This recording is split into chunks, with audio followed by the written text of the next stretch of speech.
Hi అండి అందరికీ. ఇవాల్టి వీడియోలో పల్లి చట్నీ ఎలా చేయాలో చూద్దాం. అన్ని టిఫిన్‌లకి కరెక్ట్‌గా సరిపోయే చట్నీ ఇది. మీరు ఒకసారి ట్రై చేశారంటే టిఫిన్ గిన్నెలో పక్కన పెట్టి చట్నీ తినేస్తారు. అంత టేస్టీగా ఉంటుంది. అంత బాగుంటుంది. మీరు ఒకసారి ట్రై చేసి ఎలా వచ్చిందనేది కామెంట్ చేయండి. ముందుగా అయితే వీడియోలోకి వెళ్దాం.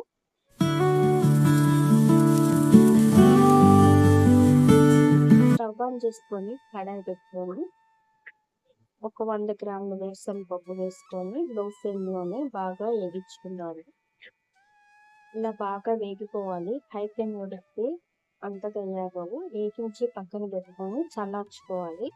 ఇప్పుడు అదే ప్యాన్లో ఒక 5-6 పచ్చిమిరపకాయలు వేసుకొని ఇవి కాస్త ఫ్రై అయ్యాక తీసి పక్కన పెట్టేసుకున్నాము.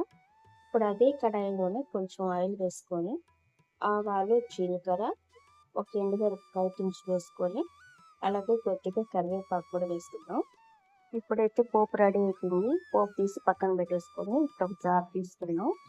ఇప్పుడు ఆల్రెడీ వేరుశనగపప్పు వేగించిన పొట్టు తీసుకొని వేసుకొని కొద్దిగా శనగపప్పు, కొద్దిగా కొత్తిమీర, కొంచెం అల్లము, కొద్దిగా కొబ్బరి, పచ్చి కొబ్బరి ఉంటే పచ్చి కొబ్బరి లేదా ఎండు కొబ్బరి ఉంటే ఎండు కొబ్బరి, ఇందాక వేగించుకున్న పచ్చిమిరపకాయలు, అలాగే రుచికి సరిపడా సాల్ట్ వేసుకొని కొన్ని వాటర్ వేసుకొని మెత్తగా గ్రైండ్ చేసుకోవాలి.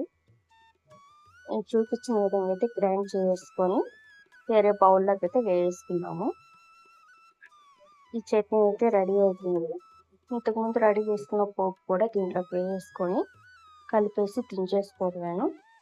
అంతే అండి, ఎంతో రుచిగా ఉండే టేస్టీ అయిన చట్నీ రెడీ అయిపోతుంది. నచ్చితే లైక్ చేయండి, షేర్ చేయండి, సబ్స్క్రైబ్ అయితే చేయండి.